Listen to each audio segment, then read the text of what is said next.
Hi ನಮಸ್ಕಾರ ಎಲ್ಲರಿಗೂ ನಮ್ಮ ದ ಕ್ರೂಸಿಂಗ್ ಹಾರ್ಟ್ ಯೂಟ್ಯೂಬ್ ಚಾನಲ್ಗೆ ಸ್ವಾಗತ. ಇವತ್ತು ನಾವು ಚಾಮರಾಜನಗರ ಡಿಸ್ಟ್ರಿಕ್ಟ್ ಕೊಳ್ಳೇಗಾಲದಲ್ಲಿದ್ದೀವಿ. ಈ ಚಾಮರಾಜನಗರ, ಮದ್ದೂರು, ಮೈಸೂರು, ಮಂಡ್ಯ ಈ ಜಾಗದಲ್ಲಿ ಎಲ್ಲನೂ ಈ ಭಾಗಗಳ ಆರಾಧ್ಯ ದೈವ ಮಲೆ ಮಹದೇಶ್ವರರ ಬಗ್ಗೆ ಕನ್ನಡಿಗರಿಗೆಲ್ಲ ಗೊತ್ತಿರೋದೆ. ಈ ಮಹದೇಶ್ವರಿಗೆ ಅಷ್ಟೇ ಪವಿತ್ರವಾದ ಇನ್ನೊಂದು ಜಾಗ ಇದೆ, ಕೊಳ್ಳೇಗಾಲದಲ್ಲಿದೆ. ಅದರ ಹೆಸರು ಮರಡಿಗುಡ್ಡ ಅಂತ. ಆ ಮರಡಿಗುಡ್ಡವನ್ನು ಎಕ್ಸ್ಪ್ಲೋರ್ ಮಾಡೋದಕ್ಕೆ, ಅದ್ರ ಬಗ್ಗೆ ನಮ್ಮ ಕರ್ನಾಟಕದ ಜನತೆಗೆ ಎಲ್ಲರಿಗೂ ತಿಳಿಸೋಣ ಅಂತ ಇವತ್ತಿಲ್ಲಿ ಬಂದಿದ್ದೀವಿ. ನಾವು ನೋಡಿಕೊಂಡು ಹಾಗೆ ನಿಮಗೂ ಕೂಡ ತೋರಿಸ್ತೀವಿ. ಬನ್ನಿ ನೋಡೋಣಂತೆ.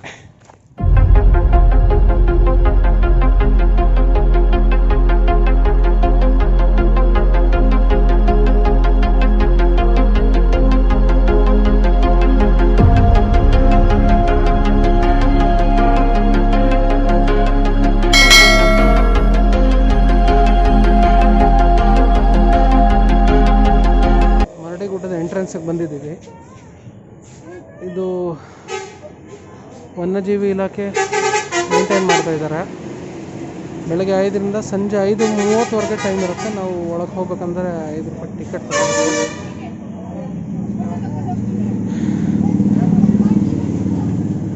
ಟಿಕೆಟ್ ತೊಗೊಂಡ ನಂತರ ನಮ್ಮ ಪ್ರಯಾಣ ಮರಳಿಗುಡ್ಡದ ಕಡೆಗೆ. ಬನ್ನಿ ಹೋಗೋಣ.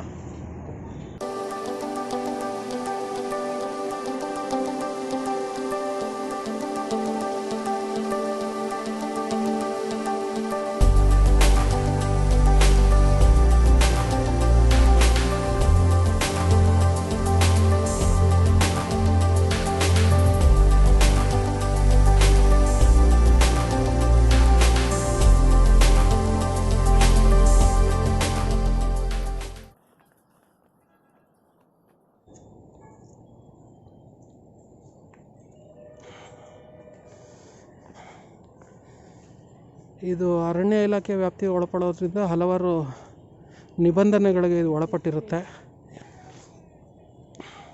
ಮದ್ಯ ಸೇವನೆ, ಧೂಮಪಾನ ನಿಷೇಧ ಮತ್ತು ಪ್ರಕೃತಿನ ಉಳಿಸೋದಕ್ಕೋಸ್ಕರ ಬೆಂಕಿ ಹಚ್ಚಬೇಡಿ ಅಂತ ಹೇಳಿದ್ದಾರೆ. ಮರ ಕಡಿಯೋ ಹಾಗಿಲ್ಲ, ಬೇಟೆ ಇಲ್ಲ, ಸಂಗೀತ ಕೇಳಬೇಡಿ ಅಂತ ಹೇಳಿದ್ದಾರೆ. ಅಂದರೆ ಜೋರಾಗಿ ಸ್ಪೀಕರ್ಗಳಲ್ಲೇ ಹಾಕಬೇಡಿ ಅಂತ ಅನಿಸುತ್ತೆ. ಪ್ಲಾಸ್ಟಿಕ್ ನಿಷೇಧ ಇದೆ. ಹಾಗೂ ಇಲ್ಲಿ ವನ್ಯಜೀವಿಗಳಿಗೆ ಆಹಾರ ಕೊಡಬೇಡಿ, ಅದು ಅವುಗಳ ಆರೋಗ್ಯದ ಮೇಲೆ ಪರಿಣಾಮ ಬೀರುತ್ತೆ ಅಂತ. ಮತ್ತು ಅದನ್ನು ರೇಗ್ಸಕ್ಕೆ ಹೋಗಬೇಡಿ. ವನ್ಯಜೀವಿಗಳು ಯಾವಾಗ ಹೇಗೆ ಅದರ ಬಿಹೇವಿಯರ್ ಇರುತ್ತೆ ಅಂತ ಹೇಳೋಕ್ಕಾಗೋದಿಲ್ಲ. ಬನ್ನಿ ಹೋಗೋಣ. ಟೋಟಲ್ಲು 160 ಮೆಟ್ಲಿದೆ. 160ರಿಂದ 120 ಮೆಟ್ಲು. ಬನ್ನಿ ಹೋಗೋಣ.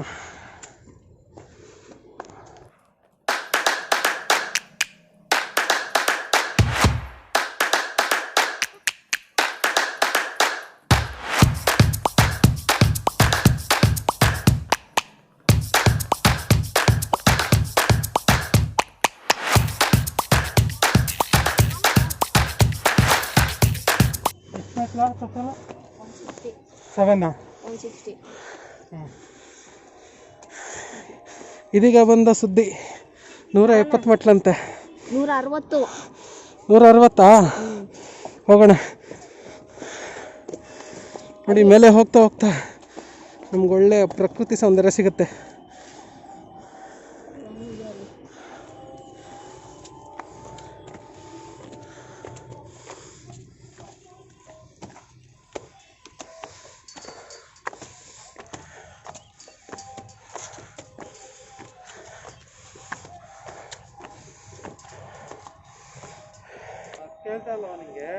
ಕೊಳ್ಳೇಗಾಲ ಪಟ್ಟಣಕ್ಕೆ ಅಂಟ್ಕೊಂಡಂತೆ ಇದೆ ಈ ಗುಡ್ಡ ನೋಡಿ. ಈ ಗುಡ್ಡ ಹತ್ತುತ್ತಾ ಇದ್ದಂಗೆ ನಿಮಗೆ ಕೊಳ್ಳೇಗಾಲ ಪಟ್ಟಣ ಕಾಣುತ್ತೆ. ಹಸಿರು ಮಧ್ಯೆನೇ ಕಂಗೊಳಿಸ್ತಾ ಇದೆ ಅಂತ ಅನಿಸುತ್ತೆ ನಮಗೆ. ಮೆಟ್ಲತ್ತವಾಗ ನಮಗೆ ಸುಸ್ತಾದಾಗ ಕೂತ್ಕೊಳ್ಳೋಕೆ ಬೆಂಚ್ಗಳು ಕೂಡ ಹಾಕಿದ್ದಾರೆ. ಗುಡ್ಡದ ಹಿಂಭಾಗದಿಂದ ಹತ್ತೋ ಕೂಡ ಇನ್ನೊಂದು ಮೆಟ್ಲ ದಾರಿ ಇದೆ. ಈ ಗುಡ್ಡದ ಮಧ್ಯಭಾಗದಲ್ಲೇ ಇಡೀ ಕೊಳ್ಳೇಗಾಲ ನಗರಕ್ಕೆ ನೀರು ಸರಬರಾಜು ಮಾಡುವಂಥ ವಾಟರ್ ಟ್ಯಾಂಕ್ ಸಹ ಇದೆ. ಈ ಗುಡ್ಡದ ಮೇಲೇ ದಾರಿ ಮಧ್ಯೆ ಹತ್ತುತ್ತಾ ಸಿಗುತ್ತೆ ನಿಮಗೆ. ಒಂದು ಕಡೆ ಮಾತ್ರ ಇತ್ತಂತೆ ಈ ಟೌನು, ಈಗ ಬೆಟ್ಟದ ಆ ಕಡೆ ಈ ಕಡೆ ಎಲ್ಲ ಬೆಳ್ಕೊಂಡ್ಬಿಟ್ಟಿದೆ. ಈ ಬೆಟ್ಟದ ಉಳಿದಿರೋ ಮೆಟ್ಲುಗಳನ್ನು ಕೂಡ ಹತ್ತೋಣ. ಅಷ್ಟರೊಳಗೆ ನಾವು ಎಲ್ಲರೂ ಈ ಬೆಟ್ಟದ ಇತಿಹಾಸದ ಬಗ್ಗೆ ಸ್ವಲ್ಪ ತಿಳ್ಕೊಂಡು ಬಂದ್ಬಿಡೋಣ ಬನ್ನಿ. ಮರಡಿಗುಡ್ಡದ ಇತಿಹಾಸದ ಬಗ್ಗೆ ನಮ್ಮ ಆತ್ಮೀಯರು, ನಮ್ಮ ಅಂಕಲ್ ಮಹಾದೇವ ಪ್ರಭು ಅವರು ಹೇಳ್ತಾರೆ. ಹೇಳಿ ಅಂಕಲ್. ಮಹದೇಶ್ವರರು ಆ ಹಿಂದೆ ಅವರು ಶ್ರೀಶೈಲದಿಂದ ಇಲ್ಲಿಗೆ ಬರ್ತಾರೆ. ಅವರು ಬಂದಾಗ ಇಲ್ಲಿ ಕುಂತೂರು ಬೆಟ್ಟ ಅಂತ ಇದೆ. ಆ ಬೆಟ್ಟದಲ್ಲಿ ಶಂಭುಲಿಂಗನ ಬೆಟ್ಟ ಅಂತಲೂ ಕೂಡ ಅದನ್ನು ಕರೀತಾರೆ. ಅಲ್ಲಿ ಅವರು ಗುರುಗಳ ಹತ್ರ ಶಿಷ್ಯರಾಗಿ ಇರ್ತಾರೆ. ಅವರು ಪ್ರತಿನಿತ್ಯನೂ ಈ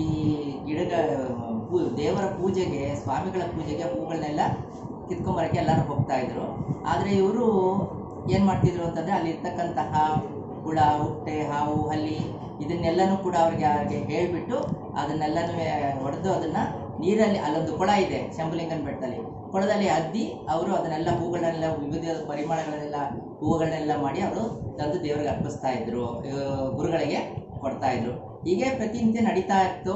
ಹೀಗೆ ಒಂದು ಸತಿ ಏನಾಯ್ತು ಅಂದರೆ ಅವರ ಗುರುಗಳಿಗೂ ಕೂಡ ಇವ್ರಿಗೂ ಸ್ವಲ್ಪ ಮನಸ್ತಾಪ ಬಂದು ಅಲ್ಲಿಂದ ಅವರು ಕೋಪ ಮಾಡ್ಕೊಂಡ್ಬಿಟ್ರು ಗುರುಗಳ ಮೇಲೆ ಕೋಪ ಮಾಡಿಕೊಂಡು ನಾನು ನಿಮ್ಮ ಹತ್ರ ಇದೆಲ್ಲ ನೋಡೋದಿಲ್ಲ ಅಂತ ಹೇಳಿಬಿಟ್ಟು ಅವರು ಪೂರ್ವದ ಕಡೆಗೆ ಬಂದರು. ಪೂರ್ವದ ಕಡೆ ಬಂದಾಗ ಕೊಳ್ಳೇಗಾಲದಲ್ಲಿ ಒಂದು ಗುಡ್ಡ ಇತ್ತು. ಆ ಗುಡ್ಡದ ಮೇಲೆ ಕೂತ್ಕೊಂಡು ನೋಡಿದಾಗ ಆ ಗುಡ್ಡದಲ್ಲಿ ಅವ್ರಿಗೆ ಶಂಭುಲಿಂಗನ ಬೆಟ್ಟ ಕಾಣ್ತು. ನಮ್ಮ ಗುರುಗಳನ್ನ ಮುಖನೇ ನೋಡಬಾರ್ದು ಅಂತ ಹೇಳಿ ಅವರು ಅಂದ್ಕೊಂಡಿದ್ರಿಂದ ಇಲ್ಲೂ ಕೂಡ ನೆಲೆಸಕ್ಕೆ ಆಗೋದಿಲ್ಲ ನಾನು ಅಂತ ಹೇಳಿ ಮತ್ತೆ ಪೂರ್ವದ ಕಡೆ ನೋಡಿದ್ರು. ಅಲ್ಲೇ 7 ಮಲೆ ಬೆಟ್ಟಗಳು ಇತ್ತು. ಆ ಬೆಟ್ಟದ ಮೇಲಕ್ಕೆ ಅವರು ಮಲೆ ಮಹದೇಶ್ವರನ ಬೆಟ್ಟ, ಅದು ಹಿಂದೆ ಅದು ಬೆಟ್ಟ ಇತ್ತು. ಆವಾಗ ಅಲ್ಲಿ ಹೋಗಿ ನೋಡಿದಾಗ ಅಲ್ಲೂ ಕೂಡ ಗುರುಗಳ ಆಶ್ರಮ ಇದೆಲ್ಲ ಕಾಣಿದ್ರಿಂದ ಅವ್ರೇನು ಮಾಡಿದ್ರು ಅಂದರೆ ಇಲ್ಲೂ ಕಾಣ್ತಾ ಅದಲ್ಲ ಅಂತ ಹೇಳಿ ಅದನ್ನು ಕಾಲಿನಲ್ಲಿ ಅವರು ತುಳಿತಾರೆ. ತುಳಿದಾಗ ಅದು ಒಳಗಡೆಗೆ ಹೋಗ್ತದೆ, ಒಳಗಡೆ ಇದಾಗುತ್ತೆ, ಸುತ್ತಲೂ ಬೆಟ್ಟ ಬರ್ತದೆ. ಆವಾಗ ಅವ್ರಿಗೆ ಕಾಣಲಿಲ್ಲ. ಆಗ ಅವರು ಅಲ್ಲಿ ನೆಲೆಸಿದ್ರು. ಈ ಕೊಳ್ಳೇಗಾಲದಲ್ಲಿ ಇವರು ಇಲ್ಲಿ ಕೂತ್ಕೊಂಡು ಮಂಡಿ ಊರಿ ಅವರು ಪಶ್ಚಿಮದ ಕಡೆ ನೋಡಿದ್ರು. ಪಶ್ಚಿಮದಲ್ಲೇ ಇರೋದು ಶಂಭುಲಿಂಗನ ಬೆಟ್ಟ. ಅದನ್ನು ನೋಡಿದಾಗ ಅದಕ್ಕೆ ಆ ಒಂದು ಮಂಡಿ ಊರಿ ಕೂತಿ ನೋಡಿದ ಜಾಗಕ್ಕೆ ಇದನ್ನ ಮಂಡಿ ಗುಡ್ಡ ಅಂತ ಹೇಳಿ ಇದನ್ನ ಇತಿಹಾಸ ಇದೆ ಇದಕ್ಕೆ. ಅದರಿಂದ ಅದರ ಒಂದು ನೆನಪಿಗೋಸ್ಕರ ಇಲ್ಲಿ ಮಹದೇಶ್ವರರ ಒಂದು ಈಶ್ವರನ ದೇವಸ್ಥಾನವನ್ನ ಕಟ್ಟಿ ಇದು ಕೂಡ ಮಂಡಿ ಗುಡ್ಡ ಹೋಗಿ ಕೊನೆಗೆ ಮರಡಿ ಗುಡ್ಡ ಅಂತ ಹೇಳಿ ಆಗಿದೆ. ಇದೇ ಇದರ ಒಂದು. ಎಷ್ಟು ವರ್ಷ ಮುಂಚೆ ಕಟ್ಟಿದ್ದು ಅಂತ ಕಟ್ಟಿದ್ದು ಅಂತಂದ್ರೆ ಅದೇ ಆ ಸಮಯದಲ್ಲೇನೆ ಮಹದೇಶ್ವರರು ಅಲ್ಲಿ ಬಿಟ್ಟು ಬಂದ್ರಲ್ಲ, ಆ ಬಿಟ್ಟು ಇಲ್ಲಿ ಬಿಟ್ಟು ಮುಂದಕ್ಕೆ ಹೋದ್ರಿಂದ ಅದರ ನೆನಪಿಗೋಸ್ಕರ ಕಟ್ಟಿದ್ದು. ಹೀಗೆ ವರ್ಷ ಗೊತ್ತಿಲ್ಲ.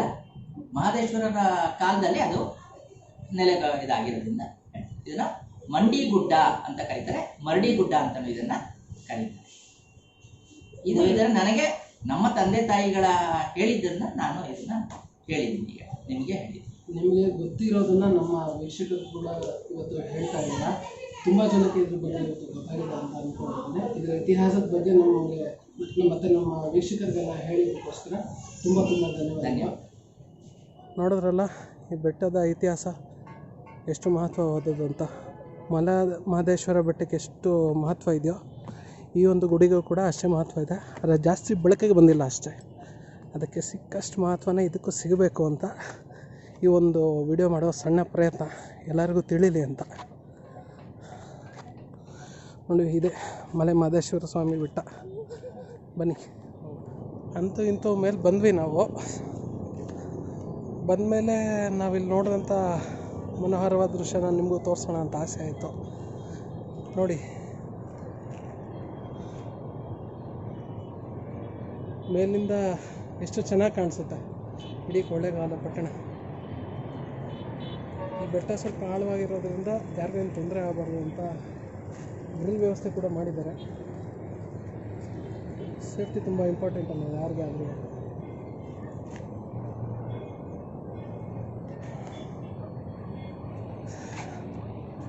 ನೋಡಿದ್ರಲ್ಲ ಎಷ್ಟು ಚೆನ್ನಾಗಿದೆ ಅಂತ.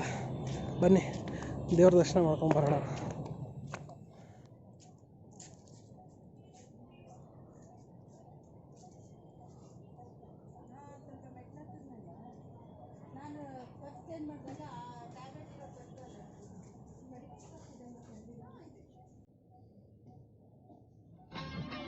ನಾಗಮಲೆ ಕಲ್ಮೇಲೆ ಹೊರಗೌನೆ ನಗರ ಜಡೆ ನೆಳ್ಳಲ್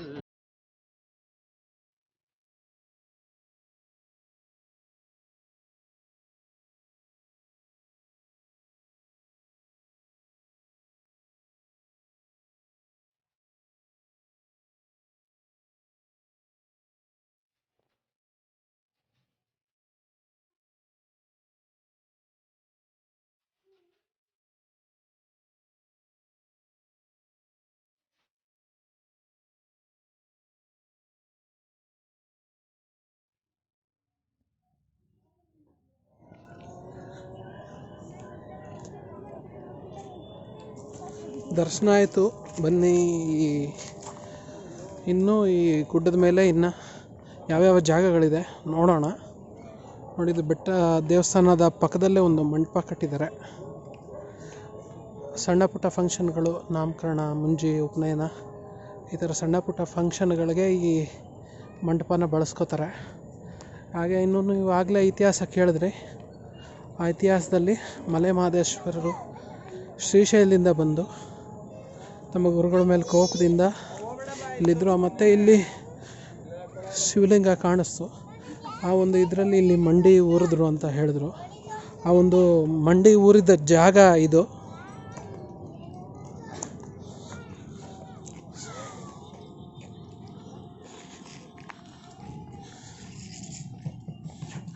ಈ ಒಂದು ಜಾಗದಿಂದನೇ ಈ ಬೆಟ್ಟಕ್ಕೆ ಈ ಹೆಸರು ಬಂದಿರುವಂಥದ್ದು.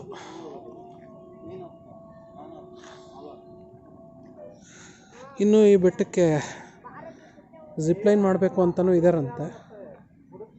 ಮೋಸ್ಟ್ಲಿ ಒಂದು ಒಳ್ಳೆ ಅಡ್ವೆಂಚರ್ ಅಂತ ಅನಿಸುತ್ತೆ, ಸಾಹಸ ಕ್ರೀಡೆ.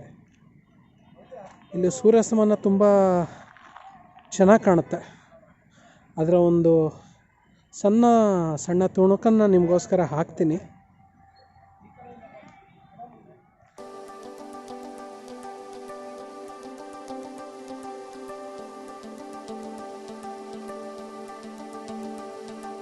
ಆ ಸೂರ್ಯಾಸ್ತ ನೋಡೋದಕ್ಕೆ ಇಲ್ಲಿ ಬೆಂಚ್ಗಳ ವ್ಯವಸ್ಥೆ ಕೂಡ ಇದೆ. ಈಗ ನೀವು ಬಂದಾಗ ಇಲ್ಲಿ ಸೂರ್ಯಾಸ್ತಮನ ಎಂಜಾಯ್ ಮಾಡ್ಬೋದು. ಬನ್ನಿ, ಸೂರ್ಯಾಸ್ತಮನ ನೋಡಿ ಎಂಜಾಯ್ ಮಾಡಿ. ಬಟ್ ದಯವಿಟ್ಟು ಪ್ರಕೃತಿ ಸೌಂದರ್ಯನ ಹಾಳು ಮಾಡೋ ಕೆಲಸ ಮಾತ್ರ ಮಾಡಬೇಡಿ. ಪ್ಲಾಸ್ಟಿಕ್ ಎಸೆಯೋದು, ವೇಸ್ಟ್ ಕಸ ಎಸೆಯೋದು ಅಸಭ್ಯವಾಗಿ ಬರ್ತದೆ. ಯಾಕಂದರೆ ಇದು ತುಂಬ ಪವಿತ್ರವಾದ ಸ್ಥಳ. ಆ ಪವಿತ್ರತೆಯನ್ನು ಹಾಗೆ ಕಾಪಾಡ್ಕೊಳ್ಳೋದು ನಮ್ಮೆಲ್ಲರ ಕರ್ತವ್ಯ ಆಗಿರುತ್ತೆ.